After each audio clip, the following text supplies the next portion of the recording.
Hello, my name is John, and today we'll be reading How Democrats Destroyed Baltimore and Other American Cities. They can be blamed for urban blight, and it has nothing to do with racism. By Tammy, Washington Times, August 1st, 2019. It's getting so bad for the Democratic Party leadership that one could almost start feeling sorry for them. Almost, but not entirely. What's happening to that party is of their own doing, with the extraordinary destruction delivered by a party run and influenced by charlatans and frauds. The latest illustration, courtesy of President Donald Trump, comes in the form of their bizarre panic because Mr. Trump spoke publicly and passionately about the Democratic destruction of Baltimore, a great and important American city. Baltimore was established in 1729. The U.S. Navy's first ship, the Constellation, was launched in Baltimore in 1797, and the Continental Congress from December 1776 to March 1777 met in Baltimore. It was a grand start for a wonderful city that has been kneecapped by the 20th and 21st century liberal policies, reducing it to a hopeless, poverty-stricken, rat-infested, murderous town. But this is not a unique story. This is the trajectory we've seen in every liberal-run city in this country. The people of Los Angeles, San Francisco, Chicago, Detroit, and New York, among others, all know what the people of Baltimore are going through. The reason we are talking about Baltimore is because Mr. Trump thought it worth mentioning while watching Representative Elijah E. Cummings, Baltimore's congressional representative for a quarter of a century, spend his time in Congress resisting Mr. Trump's pro-America agenda, especially obstructing any effort to address the continuing southern border human catastrophe. Being the newest guy in Washington, Mr. Trump had not received the memos forbidding talking about the abject failure and corruption of the Democrats, which is condemning so many great American cities. He also wasn't told he should not notice how the Republican Party has been complicit in this obscene destruction of people's lives by abandoning the inner cities, allowing Democrats to continue their unabated corruption and incompetence.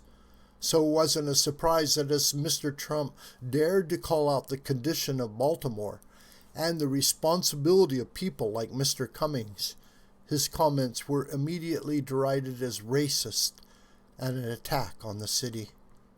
Last time I checked, leading a great metropolitan area with a majority of citizens who are people of color into death and despair and poverty is a racist attack on that city.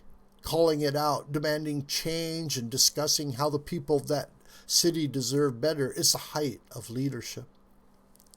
While some Democratic leaders insist it's America's 400 years of racism that's responsible for the condition of inner cities, it is instead a systematic addiction to power and money that is ravaging Democrat-run metropolises and continues unabated because the Democratic Party doesn't actually care about people's lives, simply seeing them as fodder in their political wars.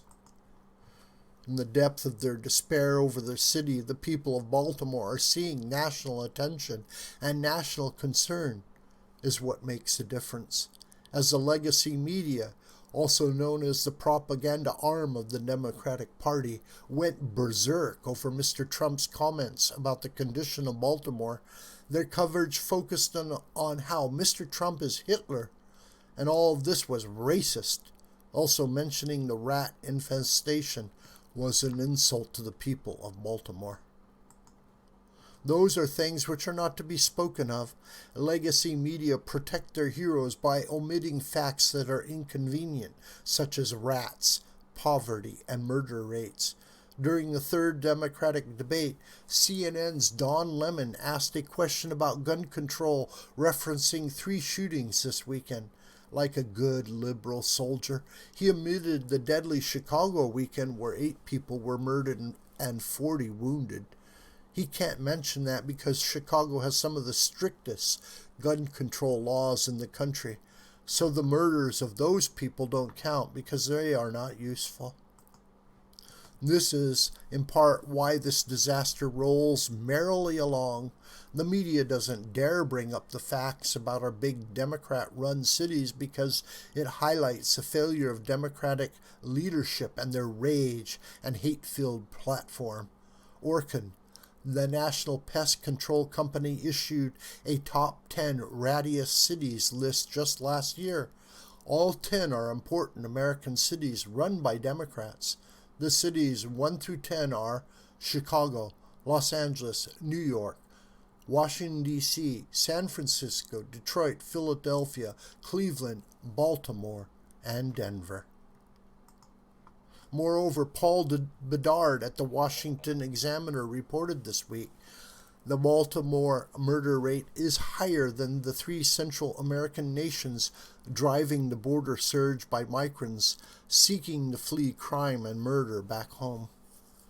Hale Razor on Twitter reminded us Detroit, the great city that all Democrats praise, has the 4th highest murder rate in the United States after St. Louis, Baltimore, and New Orleans, and has been run by Democrats since 1962. Baltimore's poverty rate of 22% is nearly double the national rate. Even more illustrative of the emergency that has become Baltimore, One American News' Liz Wheeler told us the life expectancy in Baltimore neighborhoods is less than North Korea's, as also reported by the Washington Post. The city and people of Baltimore deserve better. We all do. The necessary change begins when someone speaks up and demands better. Mr. Trump continues to give us permission to be honest about what's happening in our country, which unlocks the door to do something about it. For the Democrats, that's another crime he commits. For the rest of us, it is our future returning. This video is a production of the School of the White Crane. Hi, my name is John.